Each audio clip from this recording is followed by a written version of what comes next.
இப்போ ஈரோடு கிழக்கு இடைத்தேர்தல்ல போட்டி களமானது ரெண்டு பேருக்கு சொந்தமாகிருச்சு. ஒன்னு திமுக, இன்னொன்னு நாம் தமிழர் கட்சி. திமுக பெருசா நாம் தமிழர் கட்சி பெருசா அப்படின்னு யோசிக்கிறத விட திமுக எதிரா நாம் தமிழர் கட்சி அந்த அளவுக்கு டஃப் கொடுப்பாங்களா அப்படிங்கறதா இங்க விஷயமே. எப்படியும் இதுல ஆளுங்கட்சியான திமுக தான் ஜெயிக்க போகுது. ஆனாலும் இறங்கி போட்டி போட்டு முட்டி மோதி பாத்துறணும் அப்படிங்கிற நாம் தமிழர் கட்சியோட அந்த கட்ஸ் பாராட்டுக்குரியதுதான். அரசியல் கட்சினாலே அந்த கட்ஸ் இருக்கணும். என்ன நடந்தாலும் பாத்துக்கலாம், ஆனா இறங்கணும், சண்டை போடணும், முட்டி மோதணும் அப்படிங்கிற அந்த ஒரு கட்ஸ் நாம் தமிழர் கட்சிக்கு கட்சி ஆரம்பிச்ச காலத்துல இருந்தே இருக்கு.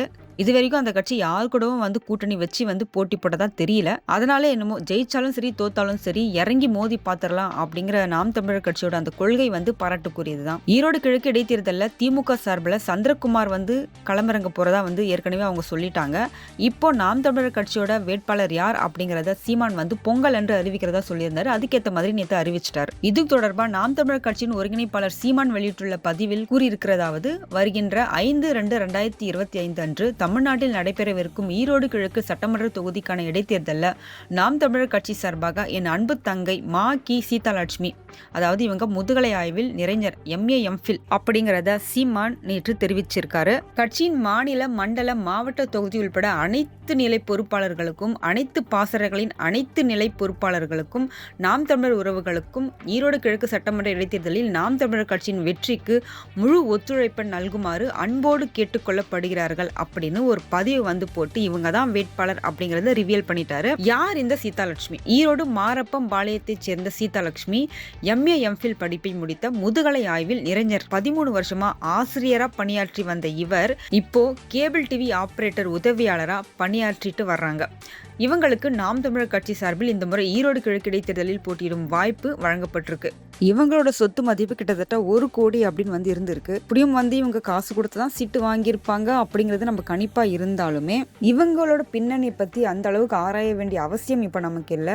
ஏன்னா தோக்க போறோம்னு தெரிஞ்ச ஒரு இடத்துல போட்டி போடுறாங்கன்னா அதுக்கும் தைரியம் வேண்டும். அந்த வகையில நாம் தமிழர் கட்சி சீமானியும் சரி, இப்போ வேட்பாளர் அறிவிக்கப்பட்டிருக்க சீதாலட்சுமியும் சரி ரொம்பவே பாராட்டப்பட வேண்டிய ஒருத்தவங்க தான். ஈரோடு கிழக்கு தொகுதியை பொறுத்த வரைக்கும் அங்க சந்திரகுமாருக்கு ஸ்ட்ராங்கான ஒரு ஆதரவு இருக்கு.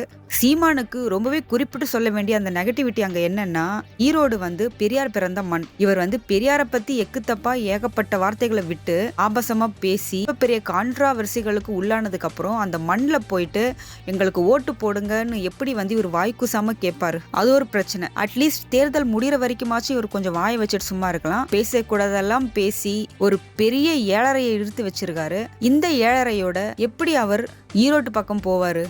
சீதாலட்சுமிக்காக வாக்கு சேகரிப்பாரு? இன்னுமே அவர் பேசிய அந்த ரணம் ஆறாம புகஞ்சிக்கிட்டே தான் இருக்கு தமிழ்நாடு முழுக்க.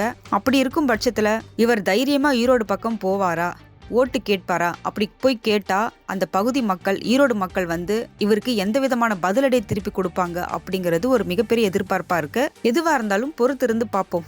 இவ்வளோ பிரச்சனை வந்ததுக்கு அப்புறம் கூட தாம் பேசினது தப்புன்னு சீமான் எந்த இடத்துலயுமே சொல்லவே இல்லை. அதுக்காக மன்னிப்பும் அவர் கேட்கல. ஒருவேளை அப்படி கேட்டிருந்தால் சரின்னு மன்னிச்சு விட்டுருப்பாங்க. ஆனா இப்ப வரைக்கும் அவர் பேசின பேச்சுக்கு மழுப்பலான பதில்களை தான் சொல்லிட்டு வராரே ஒழிய மனம் வருந்தி மன்னிப்பு கேட்டதா தெரியல. இந்த நிலையில பிப்ரவரி 5ஆம் தேதி ஈரோடு கிழக்கு தொகுதிக்கு இடைத்தேர்தல் வேற வருது. கொஞ்ச நாள் தான் இருக்கு. அதுக்குள்ள நிறைய சம்பவங்கள் நடக்கும்னு எதிர்பார்க்கலாம். மேபி சீமான் கைது செய்யப்படவும் அதிகமான வாய்ப்புகள் இருக்கு. அதையும் பொறுத்திருந்து பார்க்கலாம்.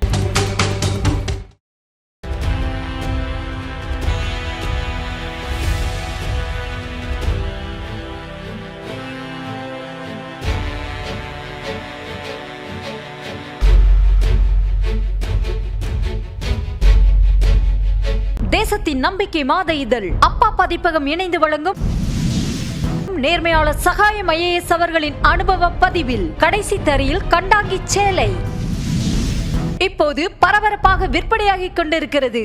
சென்னை புத்தக கண்காட்சியில் கிடைக்கின்றது. புத்தகத்திற்கு உடனே அழையுங்கள் 701002 9823 9315 77173 மற்றும் 8925917667. கடைசி தரியில் கண்டாங்கி சேலை.